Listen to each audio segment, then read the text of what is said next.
ഇതാ നമുക്കിന്ന് പച്ചരി പൊടിയരിയാണേ. ഒരു റെസിപ്പി ഉണ്ടാക്കാം.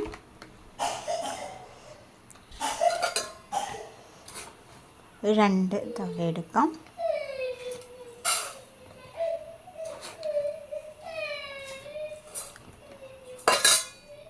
നന്നായിട്ട് വൃത്തിയായിട്ട് നമുക്ക് കഴുകാം.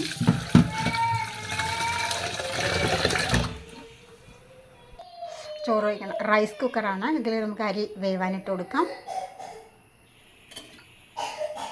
ഇതുകൊണ്ട് ഇതുപോലെ എന്തൊക്കെ ഗുണങ്ങളാണ് ഉള്ളത് കേട്ടോ. ഇനിയിപ്പോൾ ഗ്യാസ് ഇല്ലെങ്കിൽ, ഇൻഡക്ഷൻ കുക്കർ ഇല്ലെങ്കിൽ, അടുപ്പില്ലെങ്കിൽ, അങ്ങനെ പല പല ഐഡിയകളൊക്കെ ഉണ്ട് കേട്ടോ. ഇതൊന്ന് സ്വിച്ച് ഓൺ ചെയ്തിട്ട് നമുക്കൊന്ന് മൂടിയിട്ടെടുക്കാം. ഇത് വേവട്ടെ. പപ്പിക്കുട്ടികൾ വല്ലതും തിരുവോറിന് അടുക്കളയിൽ ഇങ്ങനെ നിൽക്കുവാണേ.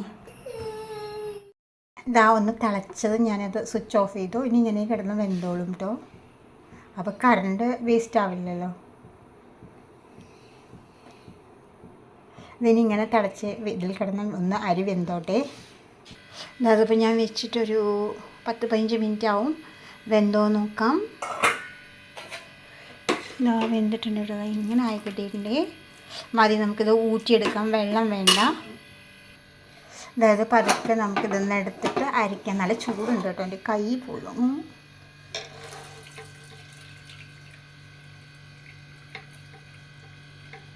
ഒരുപാട് വെന്തിട്ടില്ല, എന്നാൽ വേവ് കുറവില്ല. ഒരു 2 ആയിട്ടുള്ളൊരു വേവാണ് കേട്ടോ. അത്ര മതിയാവും.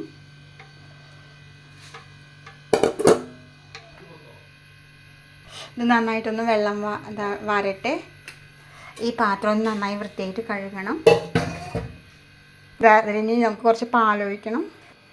ഈ പാലൊന്ന് അതേപോലെ നമുക്ക് തിളപ്പിച്ചെടുക്കാം.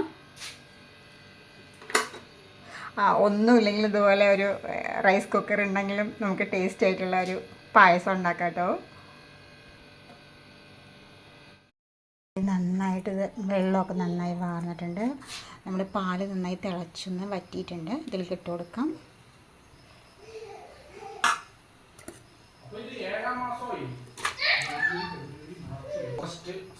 നന്നായിട്ടൊന്ന് ഇളക്കിയിട്ട് നന്നായിട്ട് തിളച്ച് കുറി വന്നിട്ടുണ്ട് കേട്ടോ. പാലൊക്കെ വറ്റി നല്ലതായിട്ടുണ്ട്. നമുക്കിതിലോട്ട് പഞ്ചസാര ഞാൻ 3/4 കപ്പ് ഇട്ട് കൊടുക്കുന്നുണ്ട്.